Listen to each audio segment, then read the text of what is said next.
Olá, boa noite a todos os presentes, boa noite a todos os que nos acompanham em transmissão.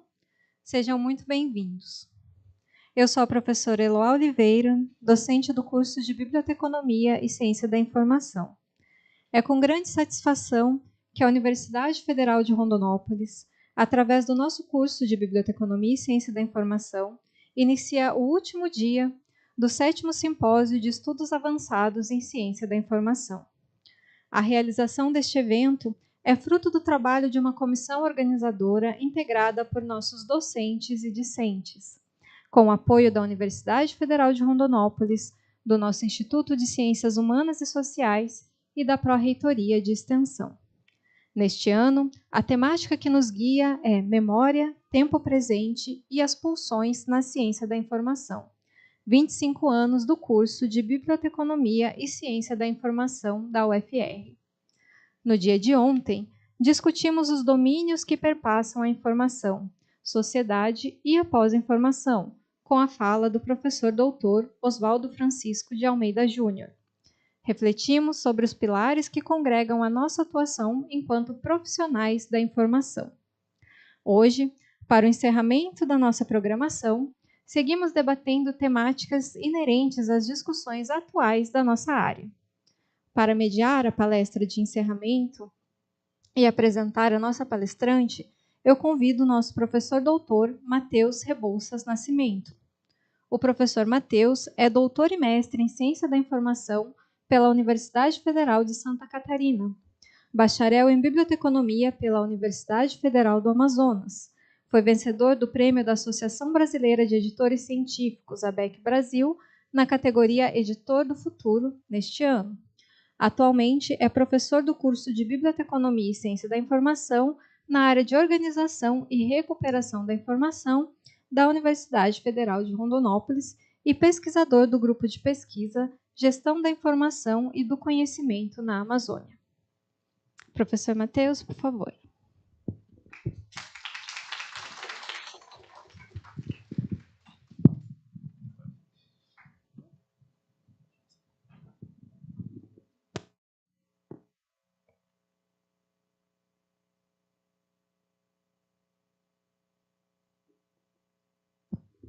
Boa noite a todos. Agradeço ao professor Eloá por estar cerimoniando hoje, o professor Joel que me convidou para mediar essa fala. E a nossa temática de encerramento do nosso 7º simpósio está intitulada como Reflexões sobre a Gestão do Conhecimento Indígena. E a nossa palestrante é a professora doutora Célia Regina Simonetti Barbalho. Ela é professora titular da Universidade Federal do Amazonas, graduada em Biblioteconomia pela Universidade Federal do Amazonas, mestre em Ciência da Informação pela Pontifícia Universidade Católica de Campinas, a PUC, e doutora em Comunicação e Semiótica também pela PUC São Paulo. A professora Célia fez estágio pós-doutoral na Universidade Federal do Rio de Janeiro em Propriedade Intelectual e Transferência de Tecnologia para Inovação, é líder do grupo de pesquisa Gestão da Informação e do Conhecimento na Amazônia, o GICA, e coordenadora da Rede Norte de Repositórios Digitais. Atualmente, ela é docente do Programa de Pós-Graduação Propriedade Intelectual e Transferência de Tecnologia para Inovação, ProfNIT-UFAM, e do Programa de Pós-Graduação em Informação e Comunicação da UFAM, PPGIC. Atuou como gestora da implementação do Núcleo de Informação Biotecnológica, do CBA, foi membro da diretoria do Conselho Fiscal de Biblioteconomia, do nosso Conselho, e da Comissão Técnica de Biblioteconomia para o acompanhamento e avaliação das ações de implementação do curso de bacharel desta área no sistema da Universidade Aberta do Brasil. A professora Célia tem experiência na nossa área de ciência da informação, com ênfase em gestão de unidades de formação, gestão da informação e do conhecimento, atuando principalmente nos seguintes temas: ensino superior, gestão, biblioteconomia, competências profissionais, propriedade intelectual, planejamento estratégico e, principalmente, gestão do conhecimento indígena. Quero agradecer a professora Célia por se disponibilizar, né, na nossa sexta-feira, né, encerrando nossa celebração de 25 anos, e do alcance de nota 5 na avaliação do MEC, e dizer também à professora Célia que hoje, aqui na sexta-feira, a gente está com uma concorrência forte, que está tendo um show de sertanejo na cidade, mas o auditório está bem cheio de alunos, não sei se eles se planejaram para ir depois. Então, tudo por aqui. Professora Célia, fique à vontade para a sua palestra e muito obrigado. Bom, boa noite a todos, a todas, a todes. A satisfação de estar aqui com vocês é imensa. Eu sei que a concorrência é meio desleal, né, gente? Mas é um convite assim, muito querido, muito gratificante, porque é um momento em que a gente vê um curso de graduação com um rastro, né? 25 anos de existência, então isso eu acho que é muito importante a participação. Ainda mais que é para conversar sobre matemática, e é uma conversa, tá, gente? Para conversar sobre matemática que me é muito querida, que a gente vem trabalhando com ela há mais de 5 anos, e são questões que são bem importantes e que envolvem a nossa territorialidade, né? E não é só a nossa, porque nós estamos falando de Amazônia, não só a nossa, do meu estado, mas a do estado que vocês também estão. Eu vou compartilhar aqui com vocês a minha apresentação e fiquem à vontade para perguntar, para dialogar. A ideia é que a gente se bater um papo, né? E isso vai nos ajudar a compreender um pouquinho essa questão que está ligada à temática que me foi passada. Então, nós vamos falar sobre a gestão do conhecimento indígena, né? E a ideia, então, é que a gente possa pensar um pouquinho, dentro desse momento que é esse simpósio, sobre o que se implica, o que se impacta, não é? Na nossa vida profissional e especialmente na ciência da informação. Né? Mas eu quero começar, antes de qualquer coisa, parabenizando o curso, né? Eu acho que é um zelo muito grande, é muito legal. A gente vê, como eu já coloquei, um curso com uma história, com uma conquista, com superação, né? Um curso que é 5 no MEC, então que tem o seu rigor ali atestado. E eu entendo que isso é fruto da dedicação, da motivação, da visão, do talento, do diálogo de um conjunto de pessoas, né? E esse conjunto, que é uma equipe, ele reflete os professores, ele reflete os alunos, mas todos, na verdade, em busca de uma contribuição muito significativa para a nossa sociedade, que dar acesso à informação é tornar a sociedade melhor e mais justa, né? Então, fica antes de mais nada, o meu parabéns ao curso, tá? Então, nós vamos ter aqui uma conversa, eu preparei aqui para a gente conversar, falar um pouco sobre o conhecimento indígena, a sua proteção, o que isso envolve, né? Os elementos que envolvem a gestão do conhecimento indígena, e para a gente não ficar só num bate-papo, eu trouxe aqui um exemplo do trabalho, vou mostrar um pouco para vocês do que o Chica vem trabalhando, mas especialmente um trabalho que foi premiado, inclusive, o melhor trabalho no GT4 do ENACIB esse ano, que trata da gestão do conhecimento das mulheres indígenas artesãs do Alto Rio Negro. Esse é um trabalho que eu tenho muito carinho por ele e por tudo que ele representa, e eu gostaria de compartilhar com vocês a experiência desse trabalho que nós realizamos. Né? Então, onde se insere essa questão do conhecimento indígena? Né? A gente está vendo isso entrar em voga, isso ser discutido, isso ser apresentado, isso ser tratado, né? Mas, na verdade, a gente está falando de uma crise global que nós estamos vivenciando, e aqui a gente sente bastante, imagino que vocês também, né? E que perpassa por todas as questões ligadas à situação das mudanças climáticas, da sustentabilidade, né, do desenvolvimento sustentável, que, na verdade, a gente está falando mesmo de sustentabilidade. E essas questões todas, elas impactaram de uma maneira muito, muito forte na vida de todos nós, não é? E é claro que a gente, com isso, a gente vai olhar também essa questão ligada à sustentabilidade sob o ponto de vista daquele que mais trabalhou para mantê-la, né, para constituir essa sustentabilidade. E aí a gente está falando do quê? A gente está falando de um conjunto, de um grupo de pessoas, né, que trabalham com a questão do conhecimento tradicional, né, entendendo que o conhecimento tradicional não é aquela questão ligada à antiguidade, mas sim a forma como o conhecimento é obtido e como ele é utilizado. E isso envolve uma série de comunidades, né, que nós temos uma legislação no país que vai estabelecer 27 povos e comunidades tradicionais no Brasil. Então, aqui a gente está olhando, falando sobre o olhar de uma dessas comunidades tradicionais, que são os povos indígenas, né? Mas, na verdade, o que a gente vai tratar envolve também catingueiros, quilombolas, extrativistas, ribeirinhos, caiçares, enfim, uma série de como vai pegar o marco, e o marco que trata do conhecimento tradicional é o marco da biodiversidade, da diversidade biológica, que embora ele seja de 93, e essa questão, essa definição do que seja conhecimento tradicional, ela não tem início, obviamente, nessa data, né? Mas é a convenção quem vai dar um marco, vai gerar um divisor de águas entre as questões ligadas à sustentabilidade, né?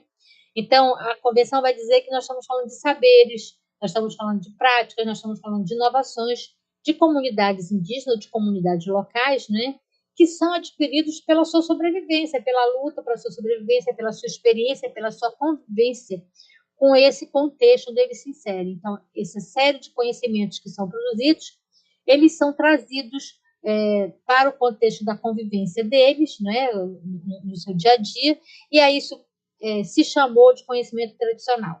Eu já abro aqui um parêntese para dizer para vocês que os indígenas com quem nós temos trabalhado aqui no Amazonas, eles não gostam desse termo. Eles preferem que seja chamado conhecimento dos povos originários ou conhecimentos originários.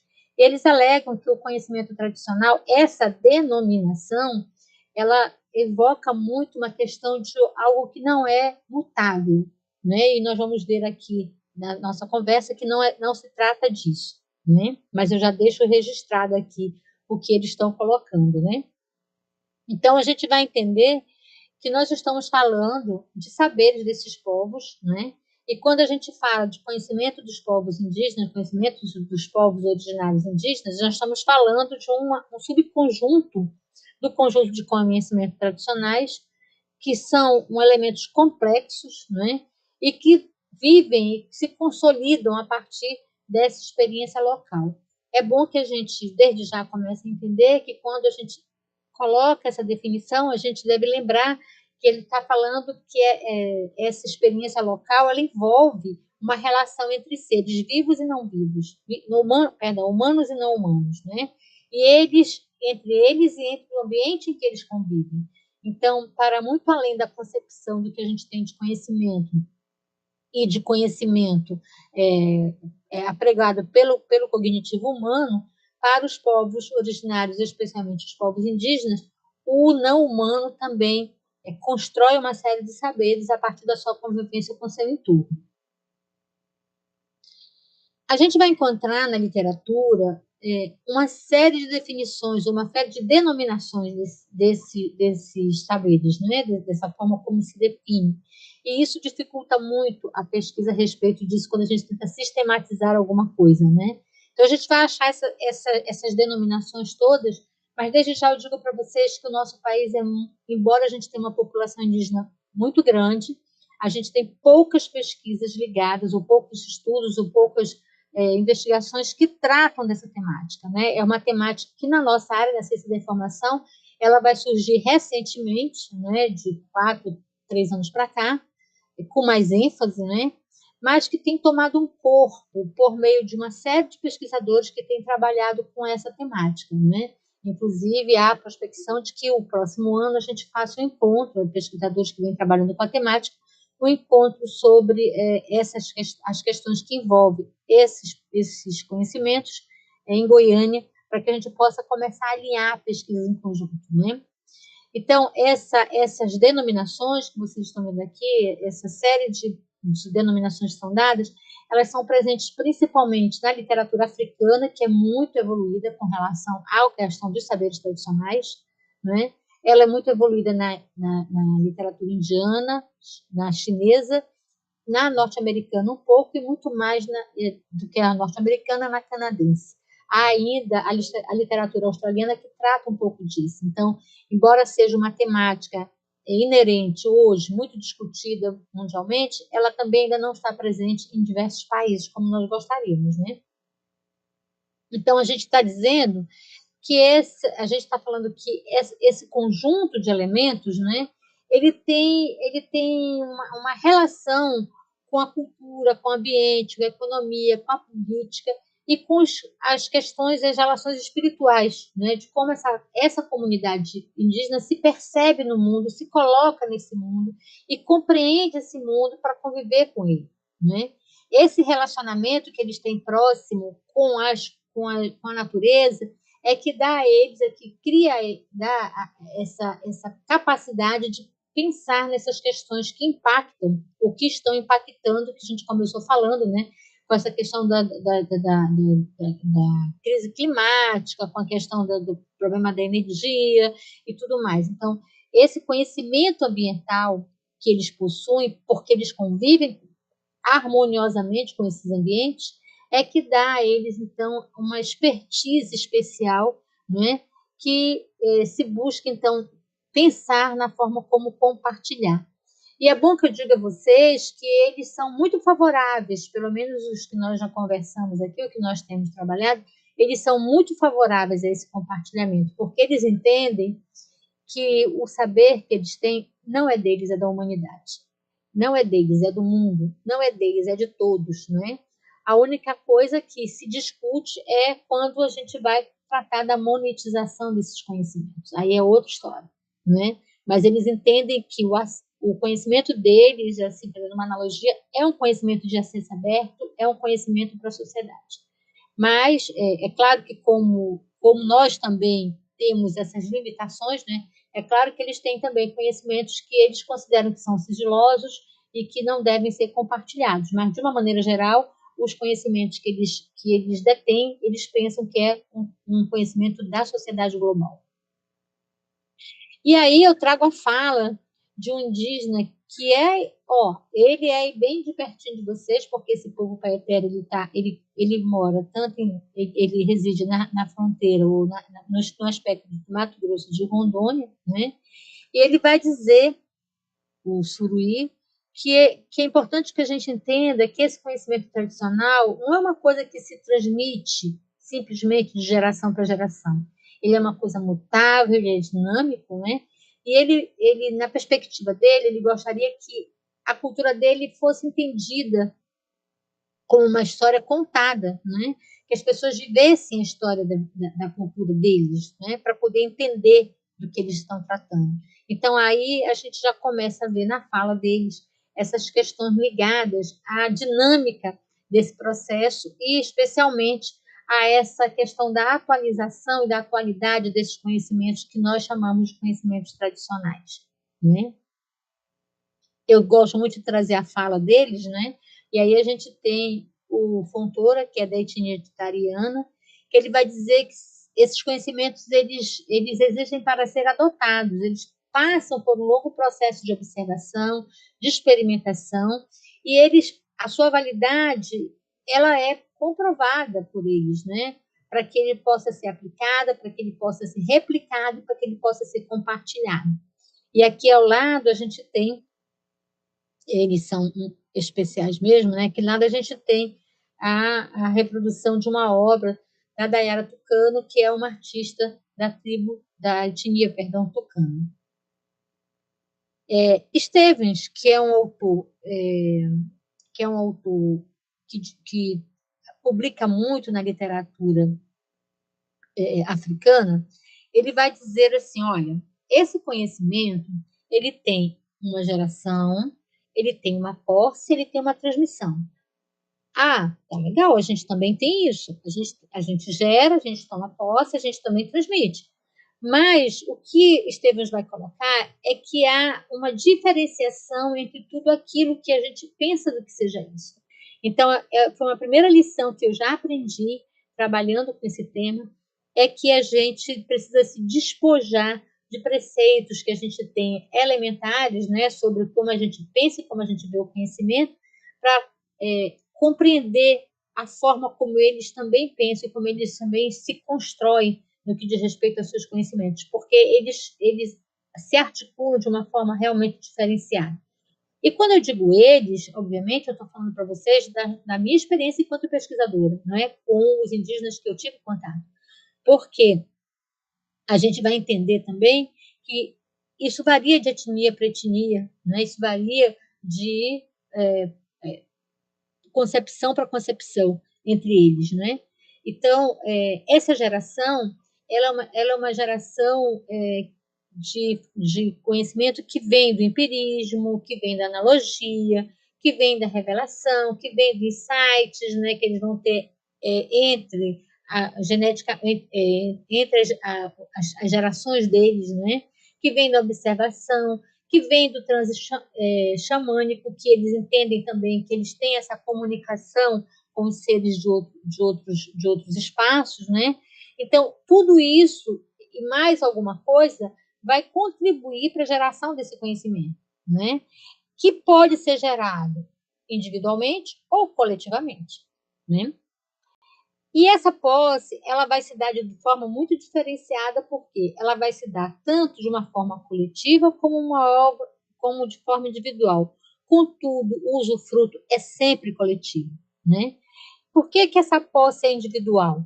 Porque existem alguns elementos que o pajé vai passar para quem ele elege passar, né? Então, não são conhecimentos que vão estar sendo repassados para todos, mas são conhecimentos de usufruto de todos.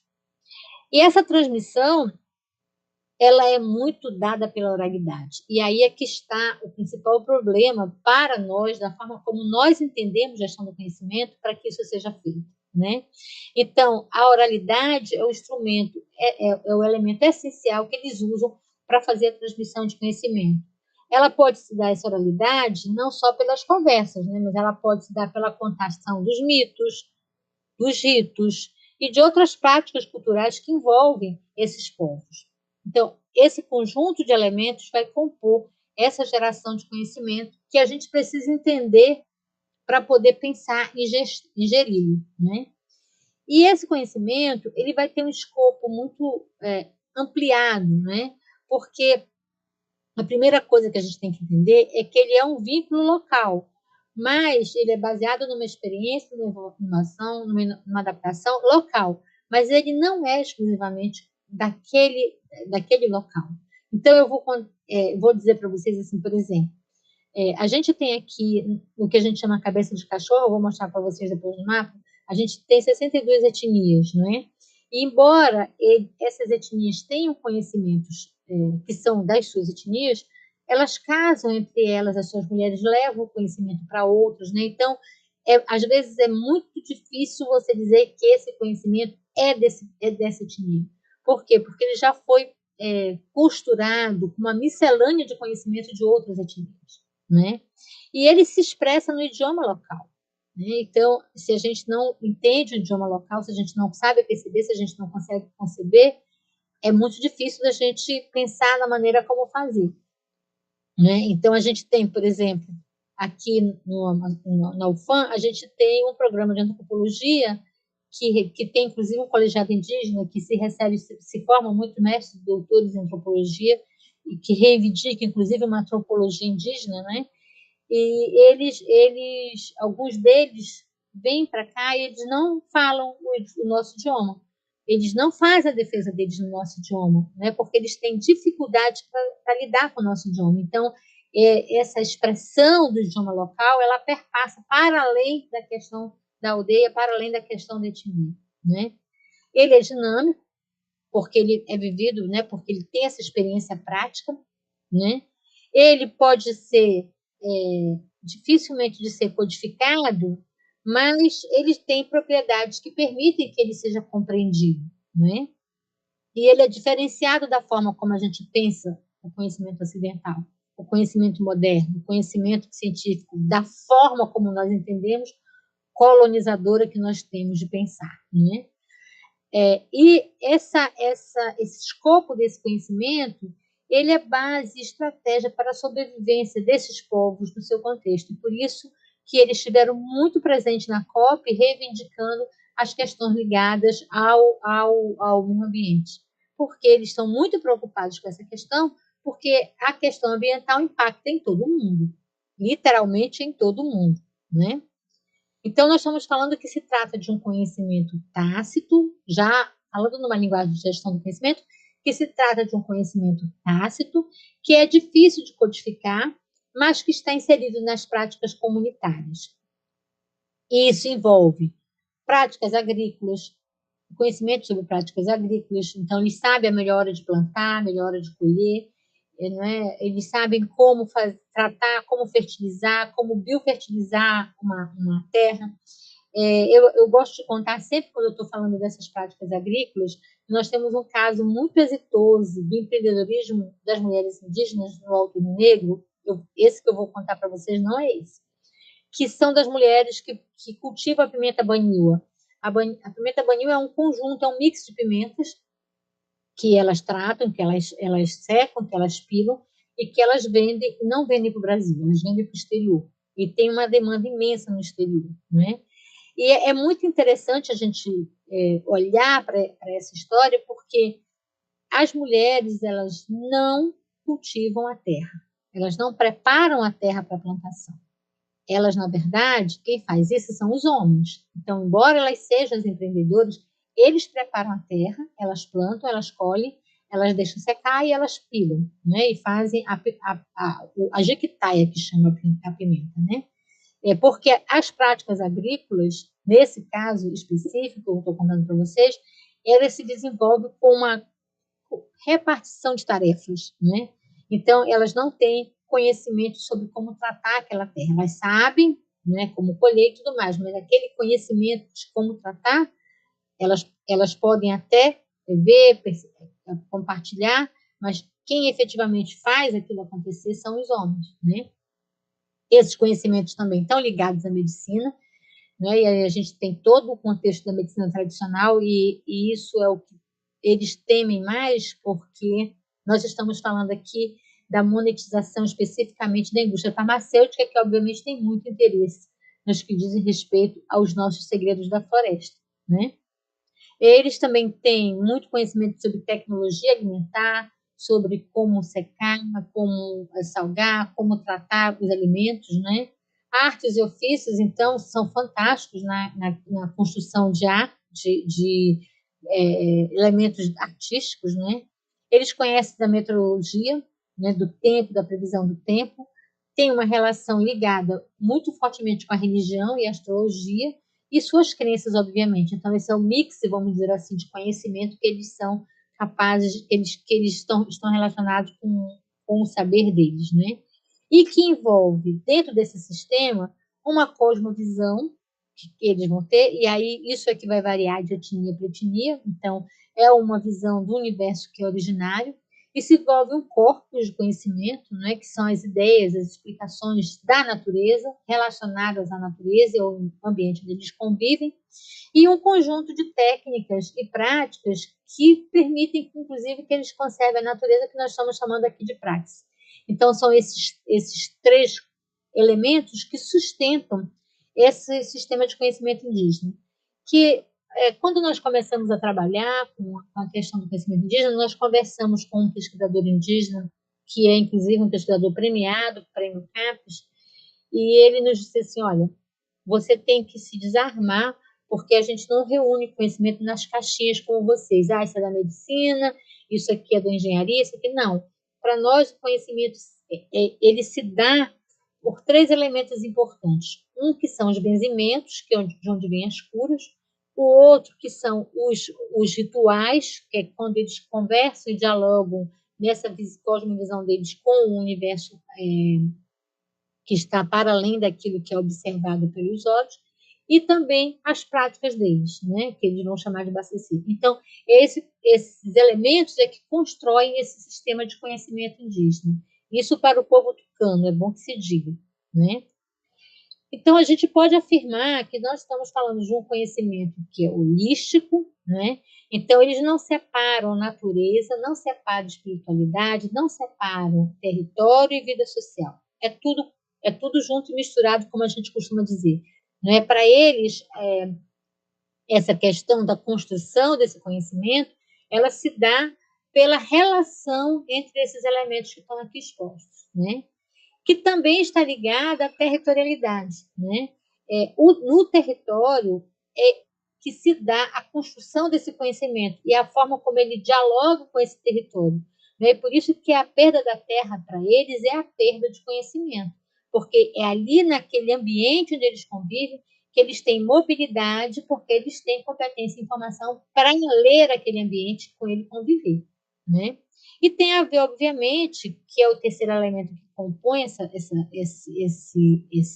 eixo de conhecimentos indígenas, com a ancestralidade, né? Então, esse saber que é repassado de geração em geração, via oral, pelos anciãos, né, pelas lideranças, que permite que se perpetue.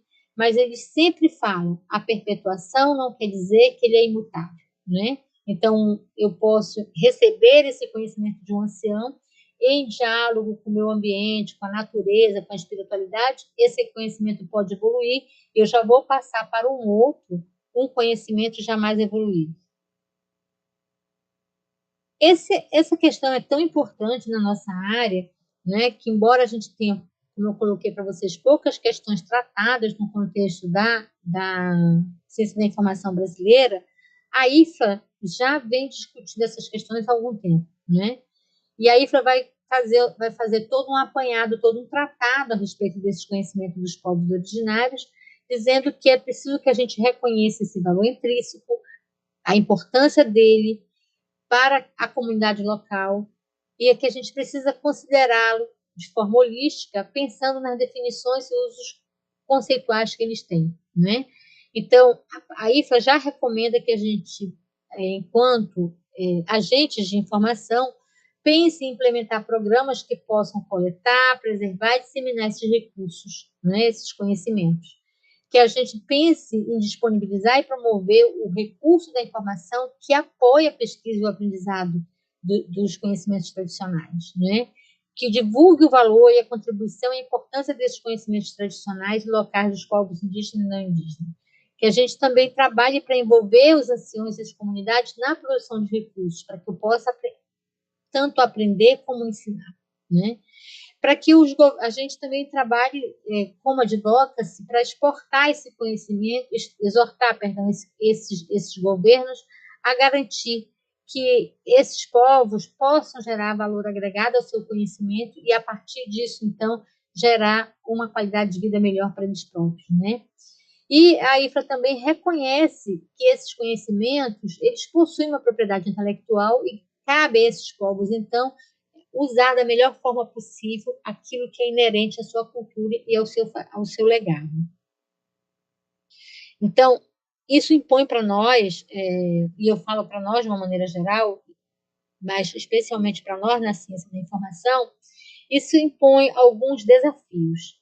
Um desafio é que a gente pense nesse conhecimento indígena para que a forma como nós vamos tratar, para que a gente evite a apropriação indevida, a biopirataria, o uso disso para beneficiar outros que não o detentor do conhecimento. Nesse sentido, a OMP, que é a Organização Mundial da Propriedade Intelectual, tem trabalhado fortemente para isso, e hoje as patentes, quando registradas e quando elas são amparadas por conhecimentos tradicionais, elas precisam registrar qual é o povo, qual é a etnia e como é que vai ser feita a repatriação desses ganhos. Também um outro desafio é a questão do desmatamento, do garimpo, das invasões, né, que ameaça a territorialidade deles, né? E essa desterritorialidade para eles é uma desconstrução do conhecimento que eles produzem, né? Ainda tem um outro desafio importante, que é essa questão intergeracional, né? Então a gente vê eles muito relacionados hoje com as tecnologias, e eles são fortes mesmo nisso, eles trabalham muito com a tecnologia até para ter visibilidade na comunidade, na sociedade, e conseguir se posicionar e conseguir construir políticas que favoreçam esses povos, né? Então, com isso, eles têm muita preocupação com a influência da cultura não indígena na construção dos seus conhecimentos. Então, esses são os desafios que se colocam, como disse para vocês, não só para nós que trabalhamos com informação, mas para o contexto global. Por quê? A gente ouve muito falar que é preciso preservar porque os velhos estão morrendo, porque os jovens não se interessam mais pela preservação da sua cultura, porque não há como preservar um saber que é oral. Então, a gente ouve muito isso e a literatura perpassa por muito isso, né? Mas, na verdade, enquanto profissionais da informação, nós temos que refletir e não perder de vista que nós estamos legitimados ou dentro de um contexto desenvolvimentista. Né? E esse contexto atende a interesses que são influenciados por marcos internacionais que são preconizados por organizações, por eventos globais. Né? Então, é importante a gente entender que o fundamental na hora que a gente vai olhar para esses saberes e trabalhar com eles enquanto profissionais é a gente entender a quem a gente está servindo e para que a gente está construindo o acesso a esse conhecimento desses povos originários. Isso é bem importante para que a gente possa fortalecê-los e não desconstruir toda a construção de conhecimento que eles fizeram ao longo da trajetória da vida desses povos. E quando a gente fala em gestão do conhecimento dos povos originários, a gente vai ver que, na verdade, a gente está falando daquilo que efetivamente a gente é capaz de pensar enquanto teoria do conceito da gestão do conhecimento. Nós estamos falando de gestão, de coleta, de codificação, de documentação, de organização, de preservação, enfim, daqueles elementos que impactam nessa visão ecossistêmica das comunidades indígenas para a sua sustentabilidade e que estão relacionadas com as práticas de gestão do conhecimento. Contudo, nós temos que pensar, e a gente já falou aqui claramente, que a gente está falando de um conhecimento que ele é muito oral, né? E que quando a gente fala em conhecimento indígena explícito, tentando fazer uma abordagem próxima da teoria da gestão do conhecimento, a gente está falando de um conhecimento que é articulado, que é expressado, que a comunidade usa cotidianamente, mas que a gente também tem os conhecimentos tácitos, né? Que são relacionados à capacidade e às emoções dos indivíduos e à sua convivência com seu território. Então, nós estamos dizendo que nós temos, que de uma maneira geral, a gente tem um conhecimento indígena básico, que é compartilhado publicamente na comunidade indígena, que é transmitido durante os eventos comunitários, por exemplo, de geração para geração. Nós temos conhecimento indígena sobre cerimoniais e rituais, que nem sempre ele é compartilhado e transferido, a menos que seja por um mestre, por um detentor desse conhecimento, que tenha a tutela de recebê-lo. Então, isso eu lembro um caso aqui que nós temos na Universidade Federal do Amazonas, de uma tese sobre um determinado ritual, que para receber o diploma, né, quando tem uma tese, o aluno indígena tinha que depositar essa tese no repositório da universidade, né? E ele falou assim, não, porque a minha tese, ela tem segredos de um ritual que a gente não quer compartilhar. E aí isso foi um problema para a universidade. Por quê? Porque como é que eu vou respeitar essa questão desse conhecimento indígena de cerimonial e ritual e, ao mesmo tempo, atender aos preceitos daquilo que está apregoado pela prática da universidade com relação à emissão de documentos como a de titulação, né? E porque os nossos repositórios, eles não estão preparados para isso, eles não pensam nisso, né? Eles, na verdade, quando a gente pode embargar, a gente embarga por um tempo, mas a gente não embarga pelo tempo todo. Por quê? Porque se diz que se é para embargar pelo tempo todo, ele não é um acesso aberto. Então, são coisas que a gente tem que pensar. A gente tem que pensar, por exemplo, nos nossos repositórios, eles também não estão preparados para reconhecer uma etnia, para registrar um nome originário, né? O nome original do aluno. Por quê? Porque a gente não consegue imaginar um conjunto de elementos que possam corroborar para o enriquecimento dessas questões que a gente, desses documentos, desse conhecimento que a gente coloca nos nossos repositórios. E, por fim, nessa linha dos conhecimentos indígenas, a gente vai ter o conhecimento que é sagrado, né? O conhecimento que realmente esse só passa de um para o outro e que é onde esse outro é escolhido, né? E ele é escolhido, muitas vezes, não porque ele faz parte da família, mas porque ele foi escolhido no conceito que eles têm dessa cosmovisão integradora. Então, quando a gente pensa nessa gestão do conhecimento indígena, a gente vai atuar nesse ciclo que envolve o reconhecimento, a identificação, a validação, que vai envolver a gravação ou a documentação, não é diferente do que a gente está acostumado a fazer, que vai pensar, que a gente tem que pensar no armazenamento em repositórios que são recuperáveis, né, ou não. Aí vem essa história que eu contei para vocês do trabalho desse indígena, que está relacionado com a transferência, com a disseminação. Então, esses elementos, eles também constroem uma gestão do conhecimento empresarial, né? Mas ele está muito ligado, segundo esse autor, especialmente por conta da etapa 3, com a questão da gestão do conhecimento indígena. E aí a gente tem que pensar nessa gestão que nós estamos falando de processos. Como é que eu vou fazer essa questão de eu tornar explícito o conhecimento que é tácito, né? Então, a gente está falando que a gente pode trabalhar com processos comunitários, de conversa, de conciliação. A gente pode criar espaços de memórias que são autônomos nas bibliotecas, né, geridos pelas próprias comunidades. E é bom que se diga que a gente tem uma produção indígena dentro de todas as universidades, porque nós temos alunos indígenas e eles estão produzindo muito, principalmente depois das ações afirmativas, né, da implantação das ações afirmativas.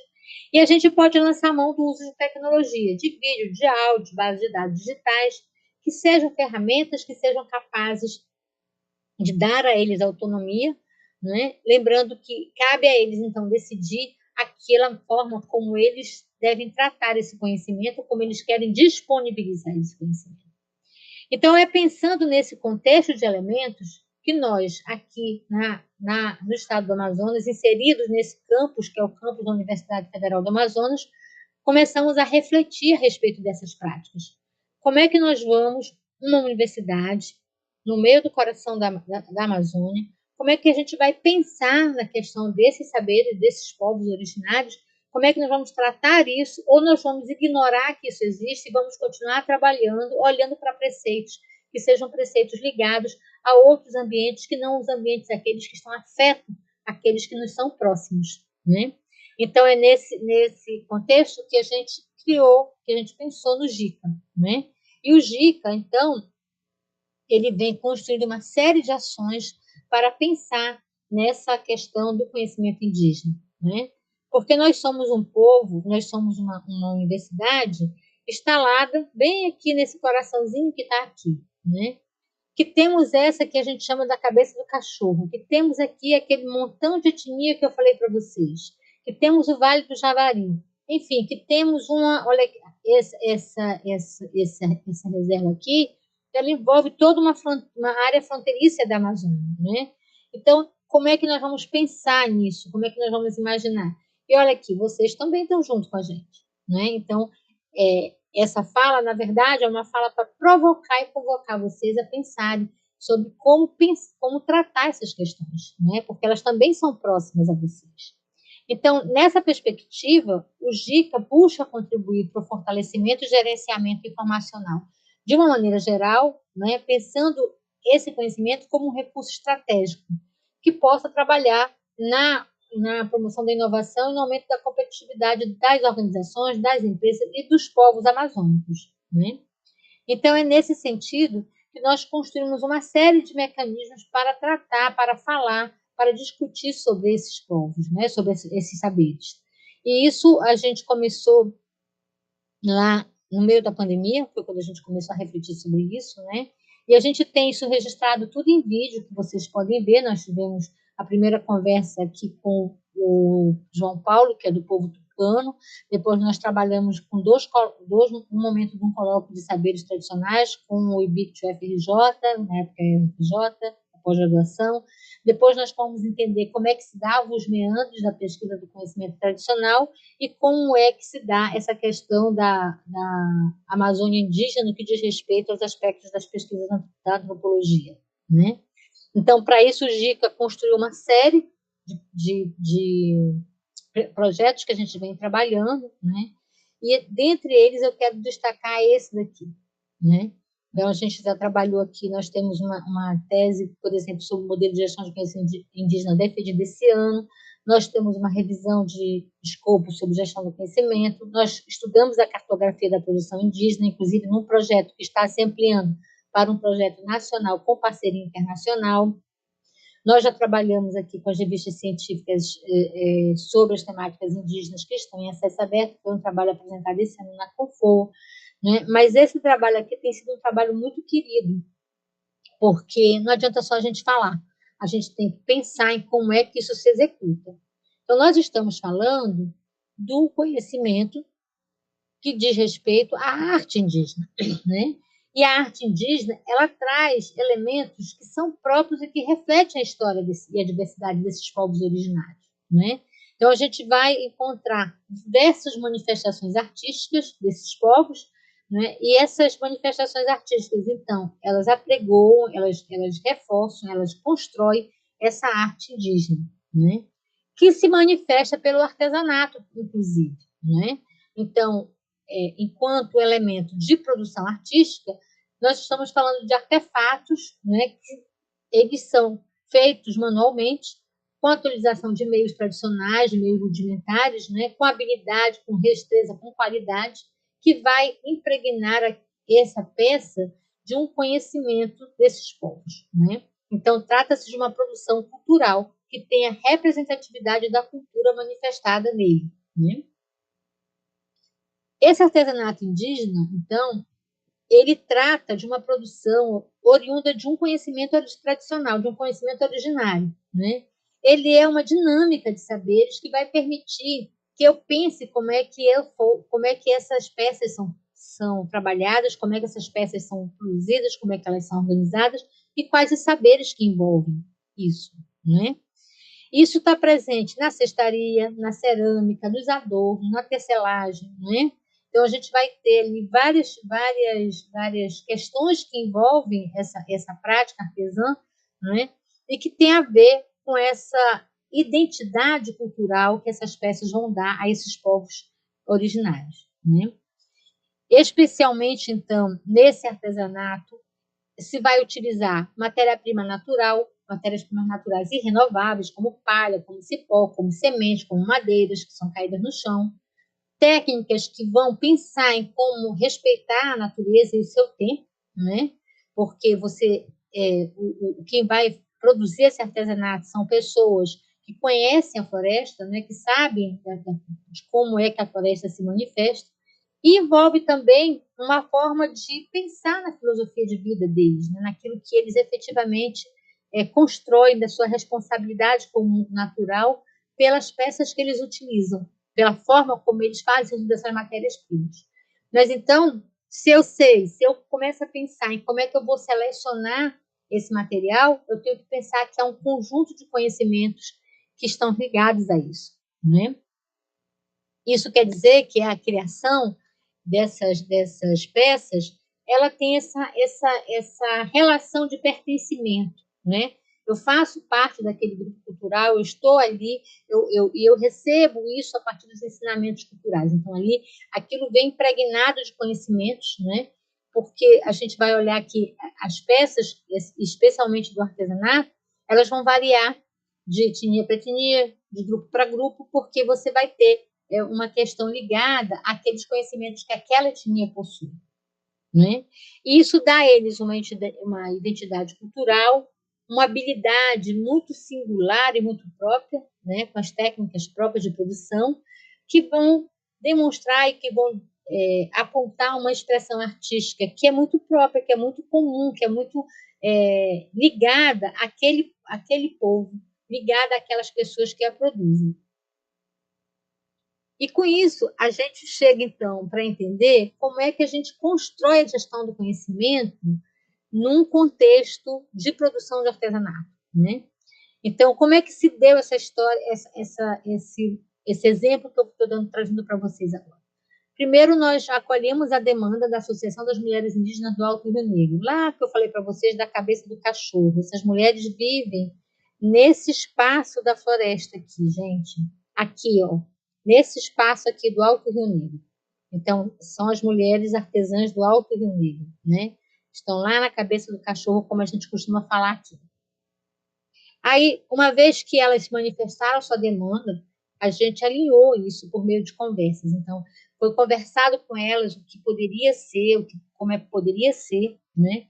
A gente olhou alguns modelos internacionais existentes, especialmente na Austrália, sobre a questão do patrimônio cultural que envolve a produção dos artesanatos e que envolve os conhecimentos tradicionais, e aí nós definimos um modelo para a construção do que seria uma solução para elas. Esse trabalho foi constituído dentro de um programa de pós-graduação, né, desenvolvido por um orientando meu, em que trabalhou na elaboração dessa solução, né? Aqui vocês estão vendo as mulheres, né? Elas trabalhando e o que elas produzem, uma das peças que elas produzem. Então, essa associação de mulheres indígenas do Alto Rio Negro, ela é criada em 84, né? Mas só formalizada em 87.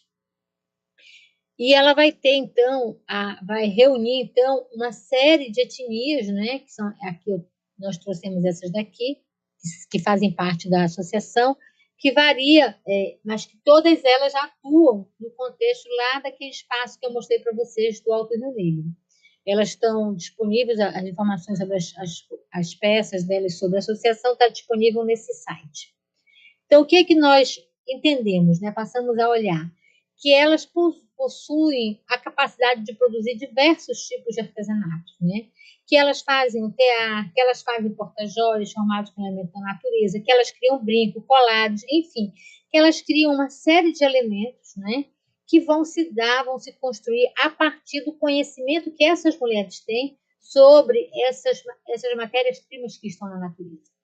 E o que é que acontece com elas? Acontece que essas senhoras, ou a maior parte senhoras, elas estavam, então, realmente com dificuldade de como é que elas iam passar esse conhecimento para as outras mulheres que estavam entrando na associação, porque elas se afastavam, porque algumas delas saíram do local, porque a forma de produzir, de trabalhar com esses saberes estava se diferenciando, então, porque algumas delas estavam efetivamente morrendo. Então, era importante registrar qual é o conhecimento que eu levo para selecionar uma fibra e não a outra. Quando é que a fibra está seca para eu poder produzir o artesanato? Como é que eu vou olhar que essa fibra está ok? Como é que eu seleciono a semente? Quais são os critérios? Qual é o melhor momento para eu selecionar essa semente? Então, esses conhecimentos precisavam ser repassados. E para isso foi criado no contexto dessa pesquisa um repositório, né? E o trabalho lindo desse repositório é que ele foi dividido em comunidades a partir da demanda delas. Então, é importante, a primeira coisa que a gente tem que entender quando a gente está falando de gestão de conhecimento indígena é que nós temos que respeitar e ouvi-los acima de tudo, né? O que eles desejam, como é que eles querem, o que eles gostariam de trabalhar. Né? Então, a partir da audição com elas, nós podemos constituir um repositório em 3 comunidades. A primeira comunidade que trata dos arquivos administrativos, né, da própria fundação, porque vocês viram, é uma fundação antiga, mas que tem muita coisa que se perdeu, então eles trabalharam nesse gerenciamento diário desses documentos, né, e aí isso foi colocado no repositório. Uma segunda comunidade de arquivos históricos, que nós chamamos de Memorial das Anciãs, né, que é onde as anciãs contam como é que elas trabalham, como é que elas selecionam, então elas fazem um compartilhamento desse conhecimento e elas expressam esse conhecimento e ele deixa de ser um conhecimento tácito e passa a ser um conhecimento explícito, registrado em um vídeo para que toda a comunidade que trabalha naquela associação possa saber. E a última comunidade é que a gente chamou de arquivos colaborativos, que são material de projetos de pesquisa que falam sobre elas, que tratam sobre elas. Então, são documentos relacionados àquilo que elas colaboraram, que elas fizeram com que acontecesse. Né? Então, na verdade, o que é mais forte para nós, né, que é mais impactante, é justamente o relato das anciãs. Né?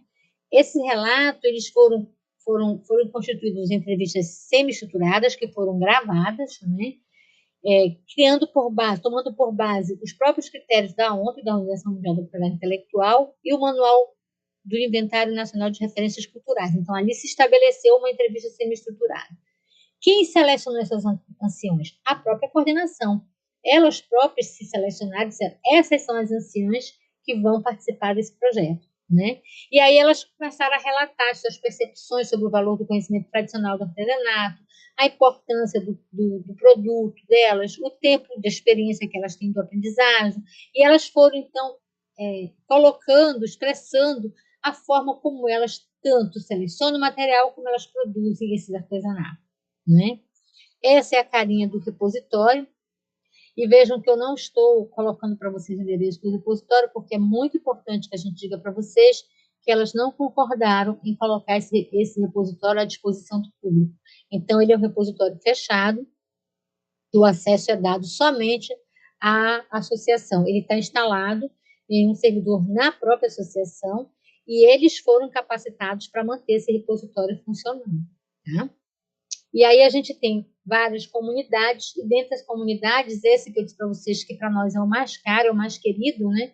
Que é justamente o Depositório das Anciãs. Aqui vocês têm uma anciã, que o nome dela que a gente usa é Ângela Moura, então ela faz toda uma contagem das questões ligadas àquilo da entrevista. Então, essa foi a entrevista que foi gravada e que está disponível lá no repositório para que elas possam passar esse conhecimento de geração em geração para permitir que outros tenham acesso a esse conhecimento.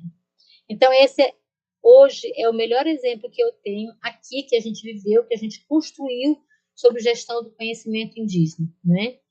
E é importante que a gente pense... Nossa, desculpa, gente, é porque eu estou voltando, né? É importante que a gente pense... Ixi, acho que eu me perdi aqui. Acho que eu salvei a coisa errada. Eu vou voltar aqui. Aqui. É importante que a gente pense, já para finalizar, o quão é singular esses conhecimentos, né? E quão são importantes as estratégias que a gente possa construir para favorecer essa proteção, assegurando que essas práticas elas favoreçam esses povos, né?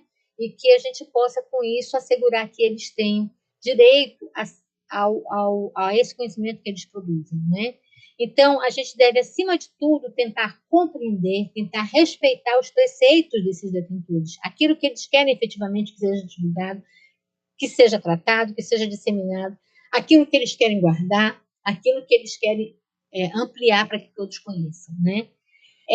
Essas experiências, então, vivenciadas em outros países, elas podem colaborar para a gente pensar no cenário nacional, né? Mas que, de fato, nos leve a pensar numa gestão de conhecimento que reflita, que integra essas concepções, que vão integrar essa caracterização rica desses saberes que eles possuem e que nos ajudem a repensar na forma como a gente vê o mundo, na forma como a gente respeita a natureza e na forma como a gente integra esses saberes. Bom, isso de uma maneira geral era o que eu queria alinhar para conversar com vocês, né? Eu queria muitíssimo agradecer o convite, eu me senti muito lisonjeada, né? Convidar vocês para conhecer o GIC, né? E eu estou aqui à disposição para a gente começar um bate-papo.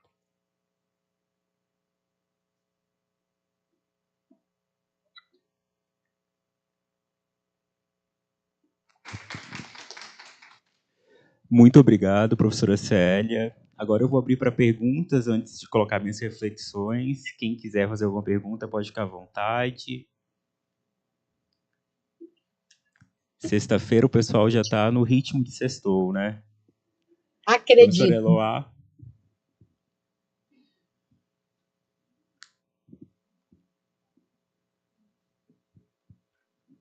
Professora Célia, boa noite. Boa noite. É um prazer ouvi-la novamente, né? Parabenizo pela palestra. Foi uma palestra linda, né? Eu tenho um respeito muito grande pelo trabalho do GICA, né? Uma admiração muito grande, um trabalho muito primoroso aí dentre todos os pesquisadores. Então, foi uma honra tê-la aqui encerrando brilhantemente o nosso evento com uma temática que nos é tão cara, né? A Universidade Federal aqui tem se esforçado muito em ampliar isso que já deveria ter sido ampliado, né? Mas seguimos aqui nessa busca de valorizar cada vez mais, né, essa questão dos nossos povos originários. O que eu gostaria de perguntá-la é com relação a como é a participação dos alunos de graduação aí da UFAM. Se vocês têm tido alguma experiência nesse sentido, de um interesse deles em participar desse tipo de pesquisa, né?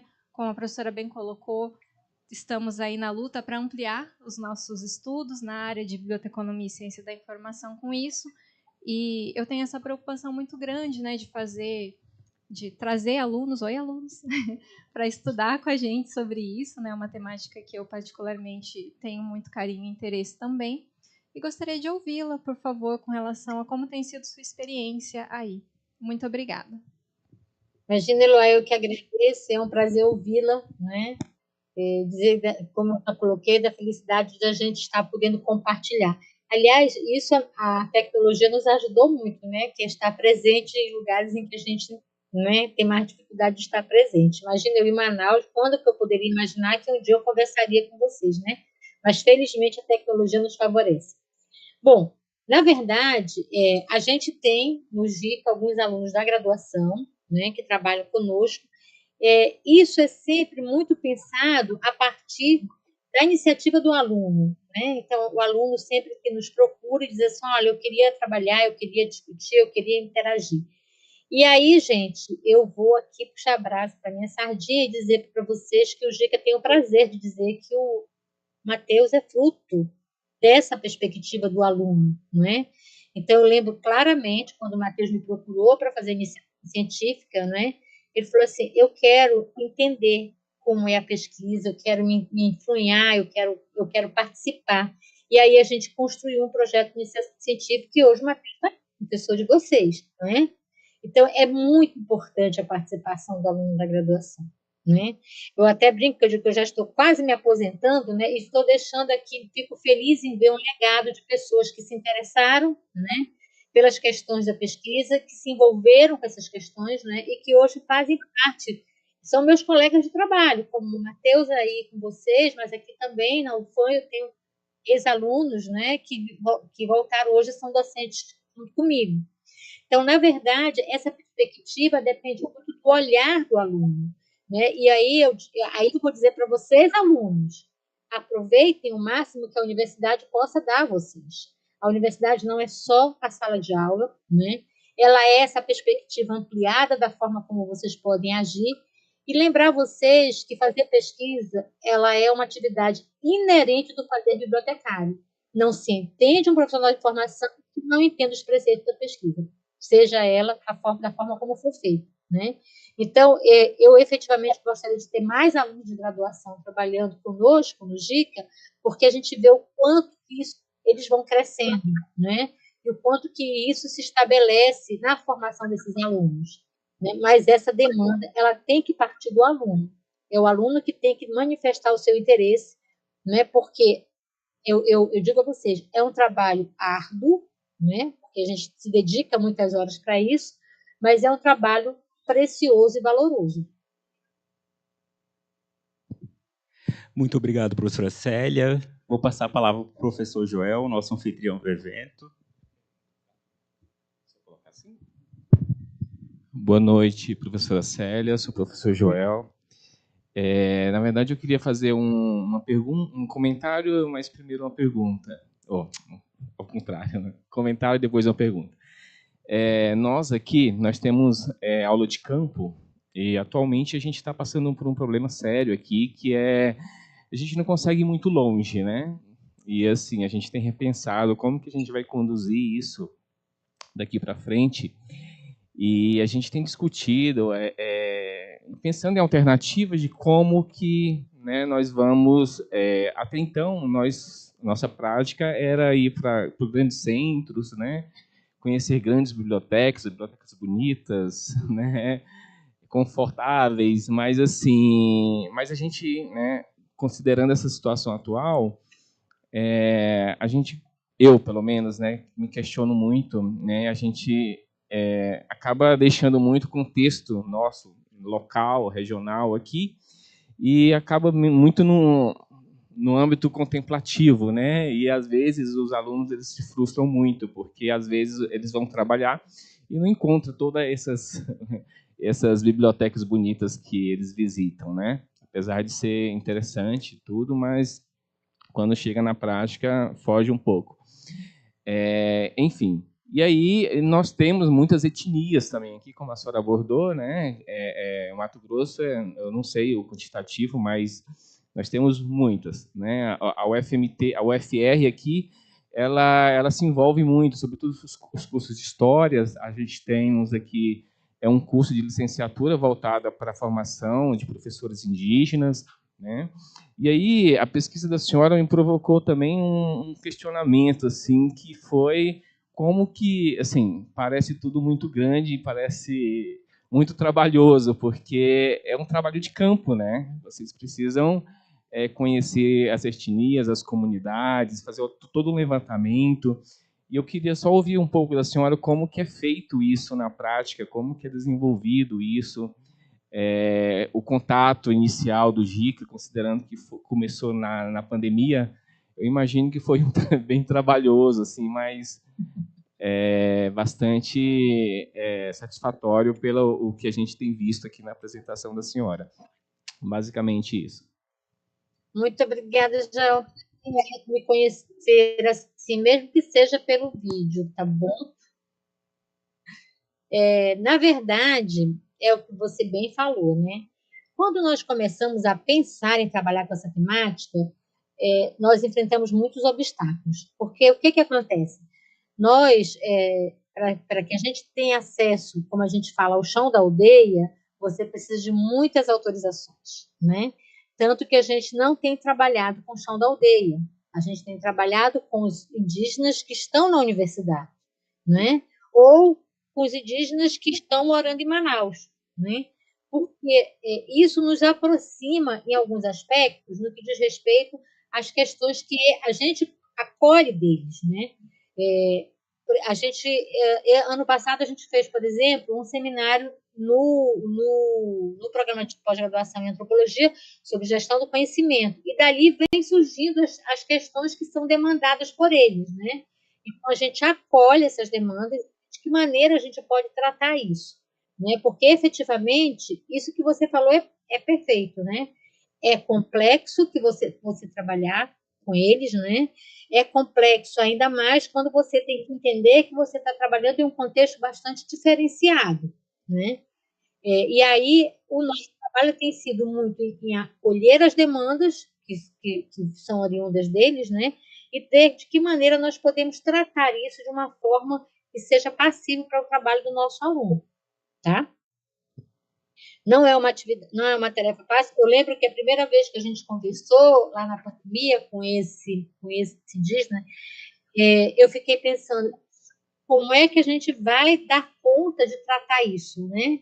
E aí a gente começou, e foi um estudo que eu não mostrei aqui para vocês, a gente começou trabalhando com os estudos métricos sobre a produção deles, né? E a gente começou tentando entender se os estudos deles foram impactados por algumas questões, como, por exemplo, as ações afirmativas, como, por exemplo, as temáticas que eles levam para os movimentos associativos que eles têm, né? Então, eu brinco que eu digo que a gente está comendo pela borda, né? Porque nós ainda não temos uma expertise, embora nós já tenhamos 5 anos trabalhando com isso, uma expertise suficientemente madura para que a gente possa chegar até o chão da aldeia, né? O que eu entendo também que para mim eu acho que é importante, é a gente construir estratégias de aproximação, né? E acima de tudo a gente iniciar.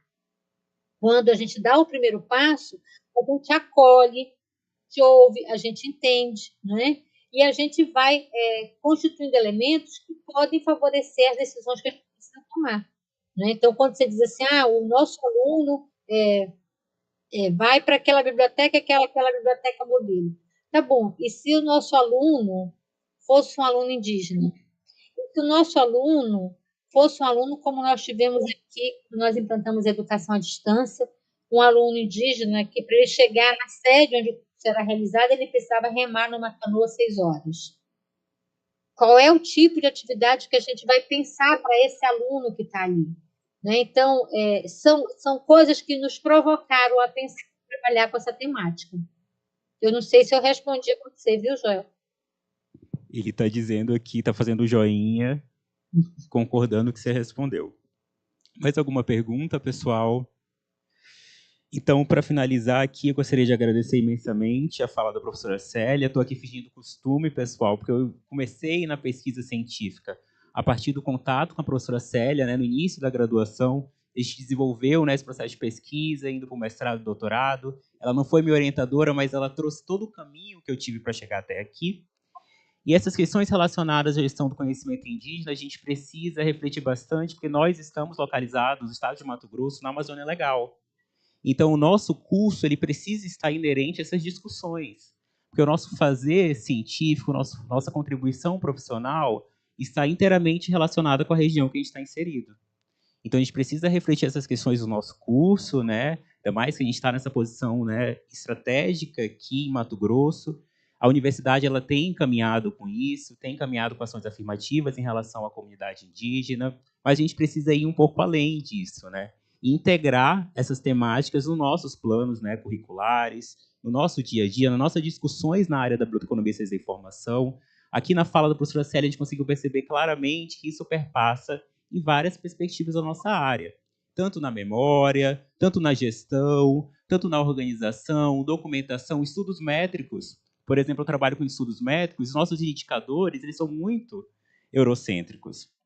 Eles não consideram as características que a gente tem de comunicação científica.